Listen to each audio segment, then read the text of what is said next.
9, containment of fire. We have already seen that our basic purpose is to contain fire in the space of origin. What we say, locate, control, detect, control and extinguish fire in the space of origin. Now for that we have got other arrangements, and here what we do, regulation 9 tells you ships shall be subdivided at thermal and structural boundaries. Very nice. In simple words, what we are creating? We are creating a ship in terms of boxes. There are all boxes are attached to each other to make a ship, and one box to other is one opening somewhere or the other. That may be door, that can be something else, watertight door, it may be feather-tight door, or it can be some other method. But in the end, what you have got a ship. Ship is made up of small boxes joined together, and every box has got own identity when it comes to uh, talking about fire. That is the compartment. Now, thermal and structural boundaries means horizontal, vertical, all the sides become like boundaries, the top and bottom.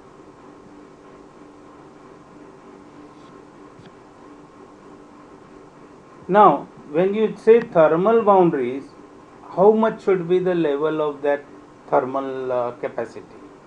That shall be generally according to the whatever is the judgment about that particular space. Different compartments may need a different type of boundary. Somebody might need thicker, somebody might need thinner, but one way or the other we are going to take the risk. Means we do some sort of a risk assessment and then do it. Fire integrity of the division shall be maintained at openings and penetrations. That means like two boxes are joined, right? So there is an opening in this. Opening has to be created. This opening also must maintain fire integrity. That means it has to have also the same characteristic of class 8 bulkhead, because all of them we are talking is the class A60 bulkheads. So A60, it should also, the door also should be like that. That means it is not that door will give away when there is a fire. No, door must maintain its integrity to ensure that nothing will give away from the whole bulkhead. Openings and penetration, whichever both ways. Then this subdivision, now this chapter goes quite deep further down. So I have truncated it here because then it is talking only variety of technical language, which if you have interest you can go to the SOLAS and read it further. But at this stage it is not required. It is more your requirements will come second mate's time, more I think mate's master's time. But this is more engineering stuff here, technicalities. Okay, so that finishes regulation 9 for your purpose. Then we move it to regulation number 10. This is the bigger one and probably one of the most important ones. Again, because this one, the regulation 10 also gets covered up under FSS also a lot, because it is dealing with equipment and all. So, firefighting. Purpose of regulate, suppress and swiftly extinguish a fire in the space of origin. You see, the suppressing fire is what we have been talking, but how quickly? Suppressing, हाँ कर रहा हूँ, one can keep on saying, no, you are talking another word here, swiftly.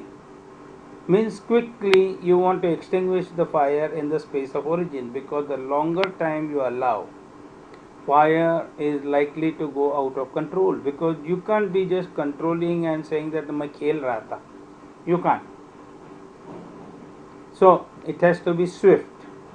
For that, what do you get? A fixed firefighting system, fire extinguishing system will be installed, and fire extinguishing appliances shall be readily available.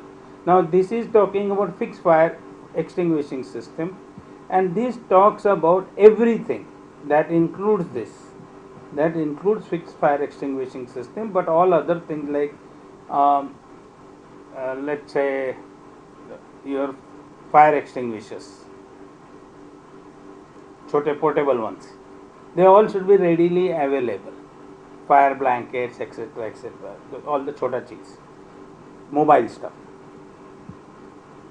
Now, what systems are generally provided? Fixed firefighting systems. One is a water supply system. Water supply system means what? Pipelines. Then pipelines will have hydrants. Now, when we use word hydrant, hydrant is nothing but an opening in the pipe, and it has got a closing arrangement, that is the valve. So that is hydrant. We maintain this word hydrant in the solas as well as our references in shipping. Somebody else may not use word hydrant ashore. Possible they may not use word hydrant, but we use word hydrant for the opening which is there, and along with a valve. Every hydrant has got a valve to close it. So hydrant is that opening. Now we said that okay, we should have pipeline and hydrants. Perfectly fine. What should be the material? Material should be such that it is not going to melt there, or it should be strong enough to withstand the pressure. So looking at it, it is the same steel, and it may have a specific grade of steel. Then the they are placed in such a way that you should be able to couple the hoses. Now it happens sometimes, and especially when you see it ashore, where people really don't have much of sense at times about fire. They will fix up a hydrant in such a way that गाड़ी हटानी है, कोई नहीं है. अच्छा, just give me a break. Okay, 5 minutes break. Huh? Sorry, just give me 5 minutes break.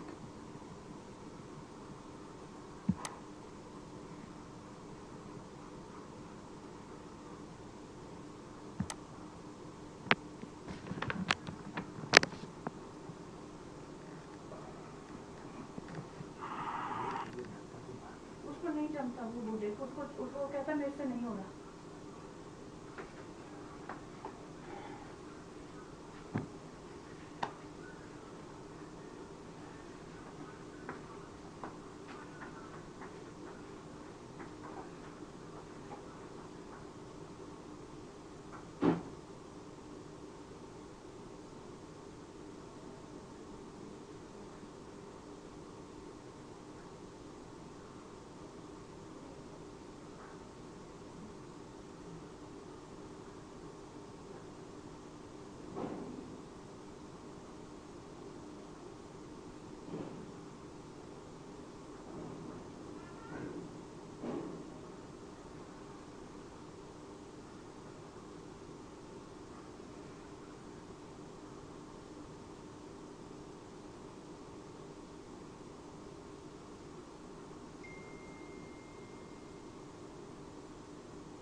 Hello, people.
Okay.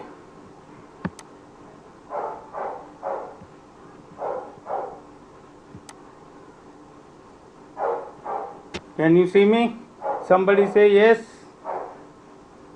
Yes, sir. Okay, good. Sorry.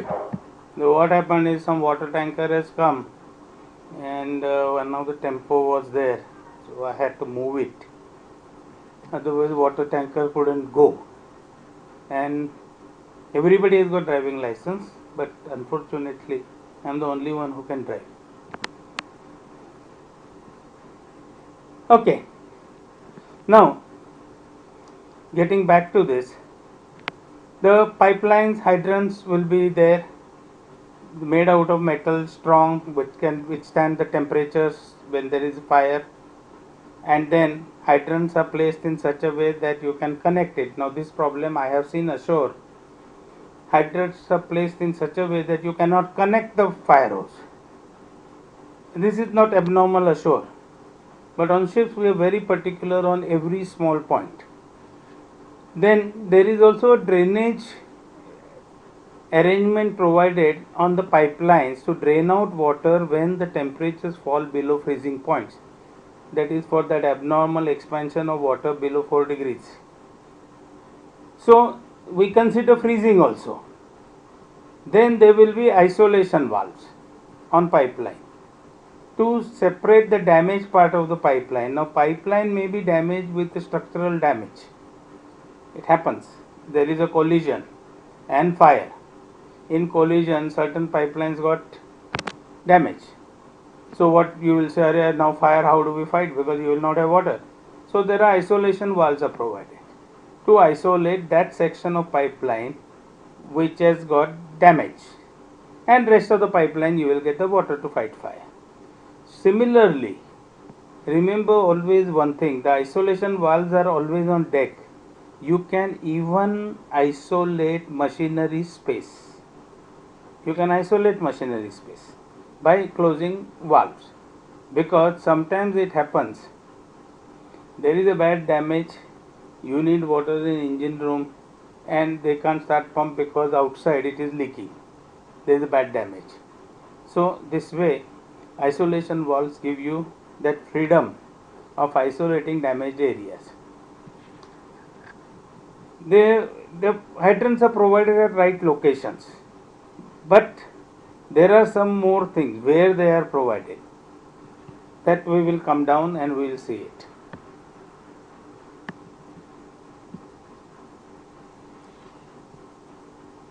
In principle, always remember each and every part of the ship is accessible. Okay, in principle, that is for construction wise. That means you can touch each and every part of the ship. Some places you may have to use the ladders, anything, that's okay, but you can touch it. No part is inaccessible. Similarly, here you have got arrangement in hydrants are placed in such a way that now this 1000 GT and less than 1000 GT etc., keep it aside for time being. At least one effective jet of water is immediately available from any hydrant to reach any part, plus another one hydrant will come in picture where you connect two lengths of the hoses. Two lengths of the hoses connected in series, connected to the hydrant, and between these two, the two jets will reach any part of the ship. This is how we have got arrangement of the hydrants. Then fire pumps can be started from remote location. That remote location is protected. All the remote locations are protected by class A60 bulkheads. Always, whether it's starting of fire pumps or quick closing valves or starting of emergency fire pump, everything can be unmanned ship specifically. Unmanned ship, everything can be done from the bridge. Anyway, I don't see you are going to see manned ship anyway, but it can be done from the bridge. You just press the button, you start. Then pipelines are designed that you can use them with two fire pumps simultaneously. Two fire pumps pressurize the pipeline. It's not necessarily one, two pumps can be used, but total rate you should have at least 140 cubic meters per hour. 140 cubic meters per hour minimum. You can have higher than that, no problems. Now, when we said now you can put two pumps and all, and suppose you are fighting with two fire hoses, and then you need to change one hose. Why? Because you have pushed the fire further down and you have to approach the fire more. So you have to advance. Now that time the issue will come. How will you advance? You will have to obviously disconnect the hose and connect it to another hydrant so that you can move ahead. That time there will be hydraulic surges. Why? Because you close the valve. How will you remove the coupling? So you close the valve. Close the valve means the pressure increases.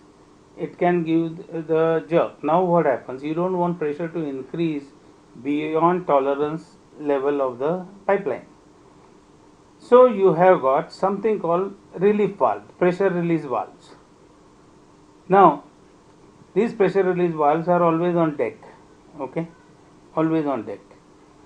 So isolating valves are to isolate. Pressure release valves are there. In case the pressure goes beyond tolerance level, it lifts up and releases the pressure. The spring loaded thing. Okay, so when you go on a ship, you also mark where it is. You will generally find it just outside the accommodation, and it will be in the corner because that water gets to drain out also, no? So it is on the pipeline. And then additionally, something which is not mentioned here is you also have got expansion joints on the pipelines. The reason for expansion joints is because when ship is moving at the seaway, okay, you have learned about hogging and sagging, right?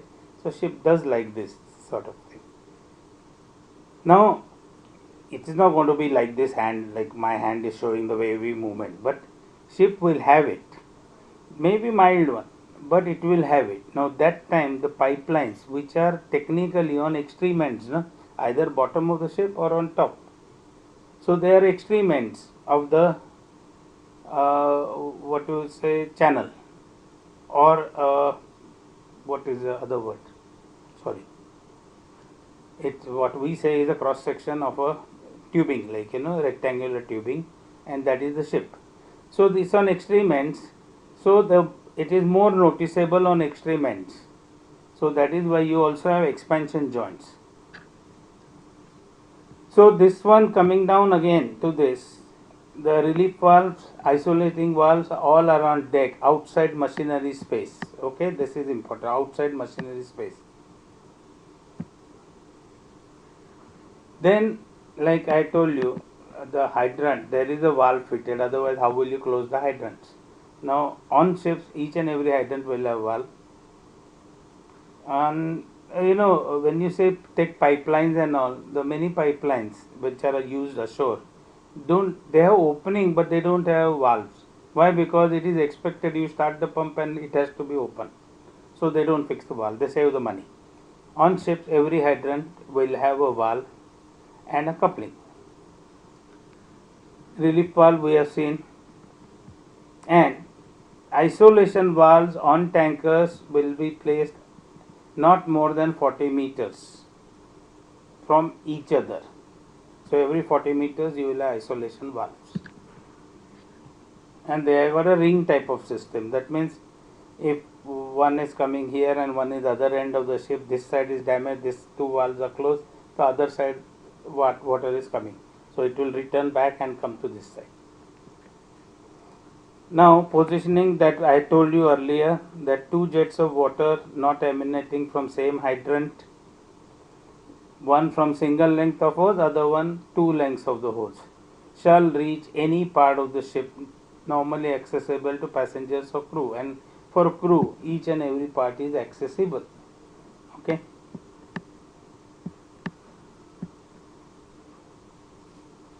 In addition, now there are more things on passenger ships. Okay, the reason being Even the alarm systems are such that detection, I told you earlier that there is a delay provided on purpose, because a false alarm can trigger a massive panic and there can be stampede. So passenger ships, there are a lot more things which are not, because that way you can keep on reading and reading. I am marking only the important ones for you. Pressure of hydrant is sufficient to get everything right, but at the same time it cannot exceed certain maximum where you cannot hold the hose, because you have done the firefighting course. One man holds the nozzle and he can direct it, other man takes the load of the hose, and the third man is at hydrant. So these two guys are holding the hose. Now if there is excessive pressure, they will not be able to operate the hose. So the maximum pressure has to be a sufficient amount to give the water, but not enough that not too much that people cannot handle the hose.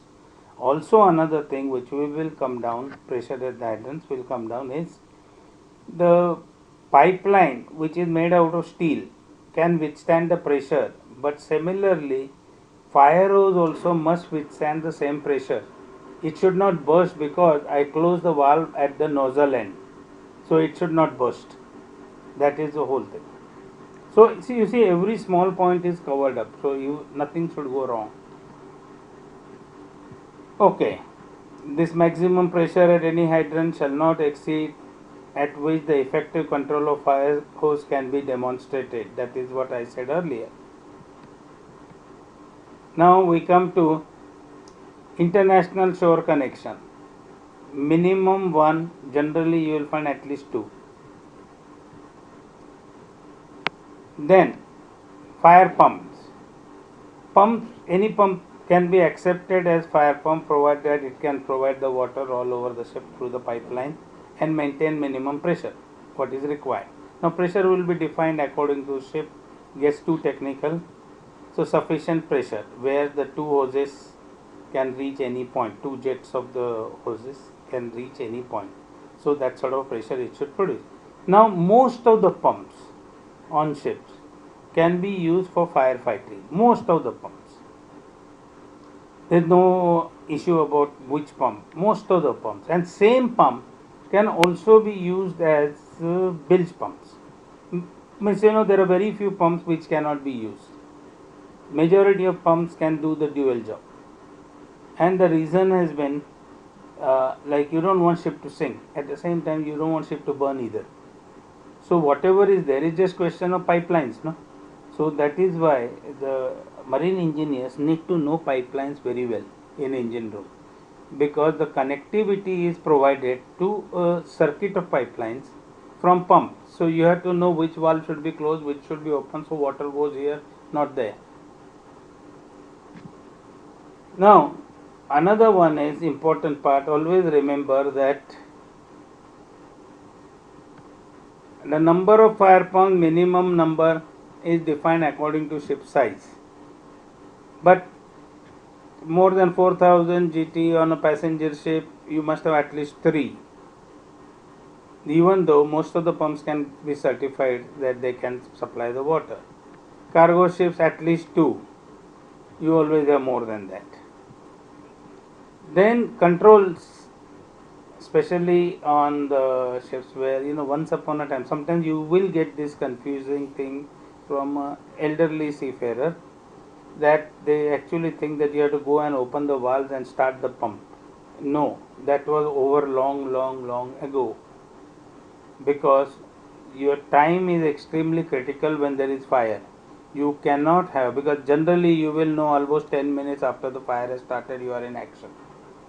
After that, if you are going to take another 10 minutes to get the water, fire will go out of control. So what happens is there is a remote arrangement, and then again that first part we saw, always readily available 24/7. Just press the button, pump starts, and within a few seconds water will be there at the hydrant. Few seconds, I am not going to say even minutes, because it happens ashore very often they don't realize that amount of water that is required to fill up the pipeline, and then there are issues that it needs 10 minutes to fill up the pipeline, only after 10 minutes you will get water. So that is not acceptable. Emergency fire pump. Once upon a time it used to be diesel driven, and even though it is still mentioned here that you can have a diesel driven power emergency fire pump with a capacity of 25 cubic meters or something. Ships generally have a fire pump which is operated by emergency generator, means emergency power source, and that is also just press button, it starts. Most important thing to remember is all other fire pumps are in machinery space except emergency fire pump. Emergency fire pump is never ever in machinery space. That's most important thing. Another one is emergency generator is also never ever in machinery space. They are separated by one full compartment. That means from machinery space you cannot enter directly to any one of these two. And not only that, their ventilations are also such that if there is a smoke emitting from machinery space, it will not go in this emergency fire pump room or emergency generator room. The even ventilation is isolated in such a way. Of course, it's a separate ventilation, but the ventilator should not suck the smoke which is coming from machinery space, because in that case your emergency thing goes out of control. Why you can't enter? It's full of smoke. Then, like this part is not contiguous boundaries of machinery space. There is even a separation by compartment. No direct access permitted between machinery space and space containing emergency fire pump and its source of power. Source of power is added because if you have got a diesel driven pump. Now, ventilation arrangement which I mentioned just now is this. Shall be as far as practical, possible smoke machinery space will not enter, drawn in the space. Okay. Then remember another part. Fire pumps we have seen, it should have so much of capacity, etc., etc. 180 180 no 160 कितना था इधर में था. You are supposed to remember this, brothers. 140. Okay. Now we saw at least that minimum should be there. Now you are assuming whatever it is, your bilge pumping capacity is much higher. The water supply capacity is only 2/3 of what is your bilge pumping capacity, because that way there is no way you can create flooding situation on ship, because you know the impact of it on the stability of the ship. See, every ship when she is loaded will be just maintaining the minimum requirements of stability and little more, agree, little more, because depending on type of ship and all. But what happens if there is a fire? You don't want flooding to occur, so you have got bilge pumping also at same time, so the water is not accumulated to create free surface effect. There will be some, but not that much, because that extra water you are putting it's sinking the ship further. So you continue with both. This is the quantity of water not less than 2/3 of quantity required to be dealt by the bilge pumps. Okay. Now this is passenger ship, but every ship has got a similar one. Then no cargo ship needs the total required capacity exceeding 180 cubic meters per hour. Like I remember this 180 well, because my ships had 180. But need not exceed, it says. You can have more than that, because two fire pumps used to be 90 and 90, so that makes it 180. But you can connect other pumps also as you like.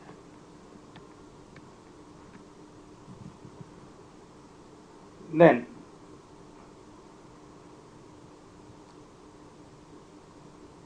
the 25 cubic meters I mentioned, which will come under that emergency one. Okay. Now we come to fire hoses and nozzles. Fire hoses will be non-perishable material, rubber lined, so that they don't leak out, canvas covered, or today you have got different materials available, different synthetic material which should not catch fire just like this, and they should go through normal flame test and all. Now each one will have coupling. Now you get two types of couplings, remember this. One is male and female types, other one is universal type, that means both ends can go any side. So you get two types, and again it depends on the ship what type they have got. Fire hoses, now always remember everything. Everything has to be approved.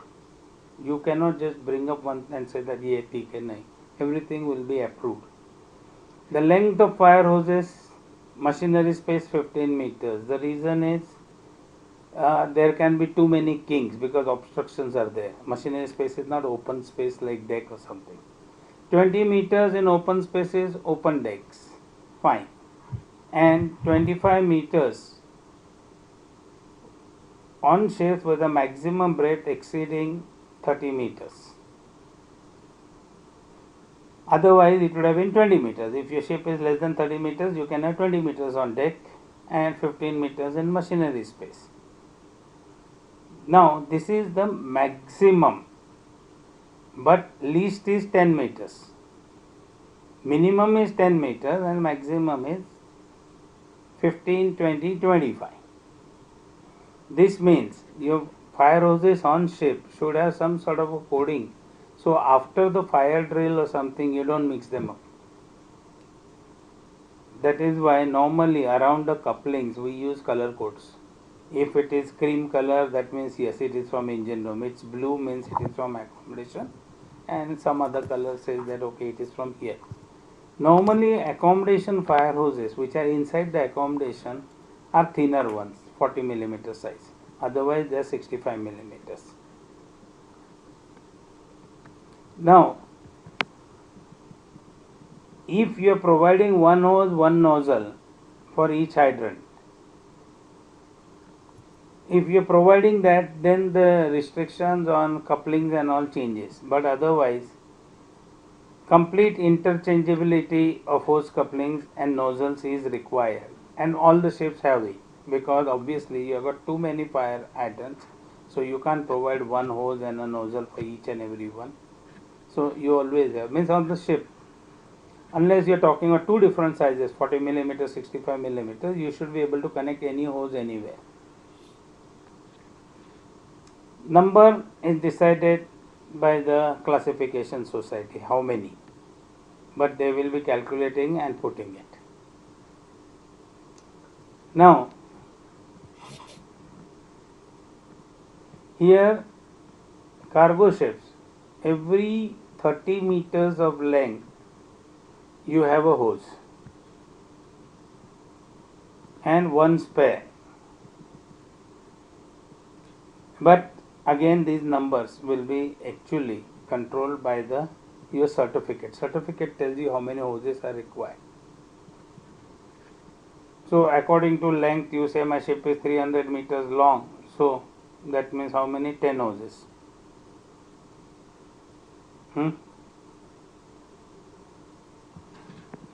Anyway, coming back to this, the regulation 19 adds up some extra hoses, 3 hoses nozzle. Now regulation 19 is there for ships carrying dangerous goods.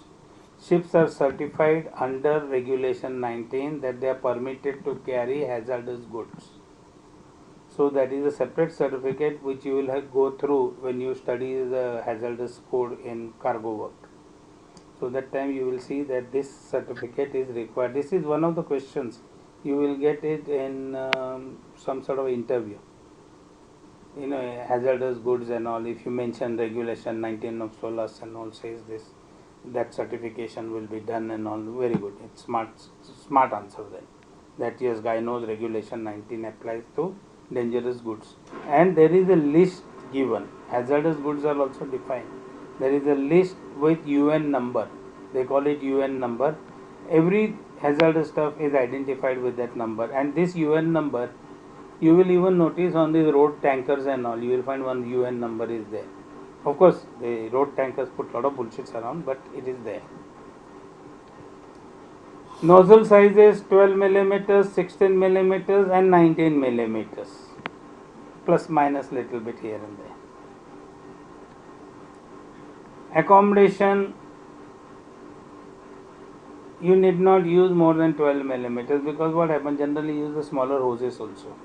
So remember one thing, nozzles have got nozzle sizes, the tip sizes have got nothing to do with the size of the hose. 65 millimeter also can have 12 millimeter nozzle, or 40 millimeter also can have 12 millimeter nozzle.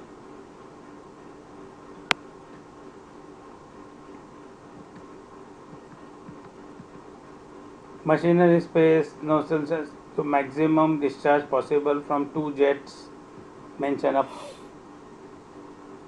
So, but they have restricted it that 12, 16, 19 need not be more than 19, because what happens, very often you have to supply maximum water for cooling purpose. Now, nozzle shall be of an approved dual purpose type incorporating a shutoff. Now this is the important part that says in simple language that every nozzle what you are using should have this arrangement. It is not that I have got only jet ones and that is अरे उधर से लेके आ जाओ spray. No. Once upon a time this used to be the case. When I was youngster of your age, we had this situation that spray nozzles were different, and so are connect spray nozzle and go. Not anymore. It was stopped long back when I was selling only. That every nozzle is combination and with a shut off. That is important. So this line is very important for you, even though I have not highlighted it. Fire extinguishers, you have got a full book there, right? Given by our lab. Only important things we will go through. I am not going to go through every small detail.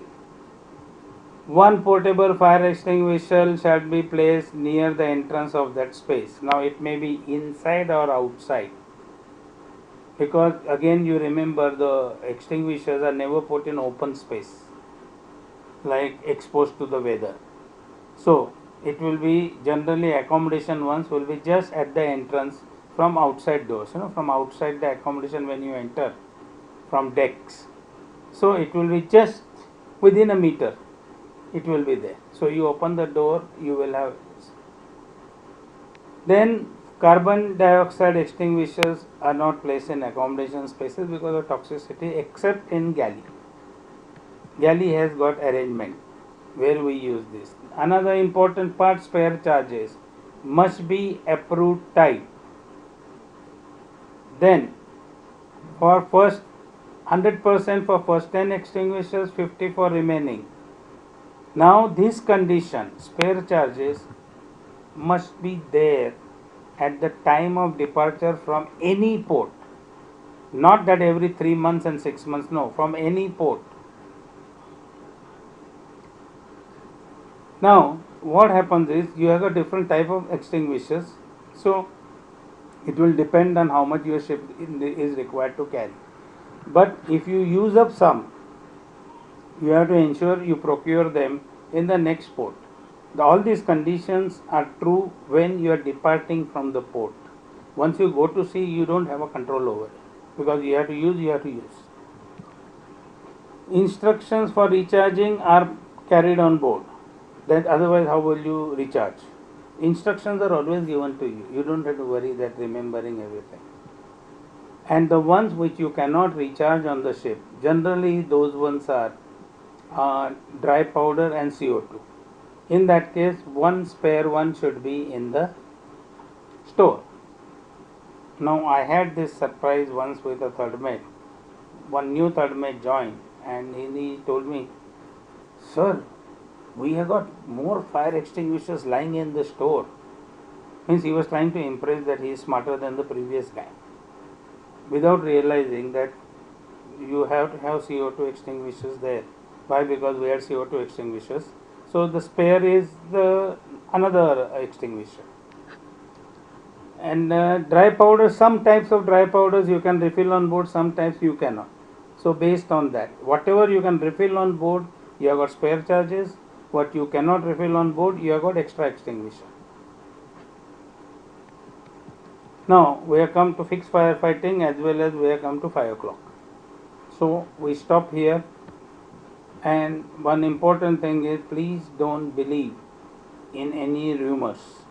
If you will get, just stay relaxed. You will get enough notice for your exams, and you all will do well. You all are quite smart guys. Only thing, don't take leave from your studies, because a lot of you are in green zones now. Some of you may be allowed to move around a lot more now where restrictions are coming down. So I understand that there will be euphoria and all. चलो ये करेंगे, थोड़ा वो करेंगे. All these things will happen, but don't take leave of absence from the studies. Do something. थोड़ा बहुत चालू रखो, because one way or the other we are finished in this semester and about to start next one. So this one has to be somewhere here. Okay, good enough. So I close the meeting. Okay, 1 minute. किधर गया, भाग गया देखो कितना.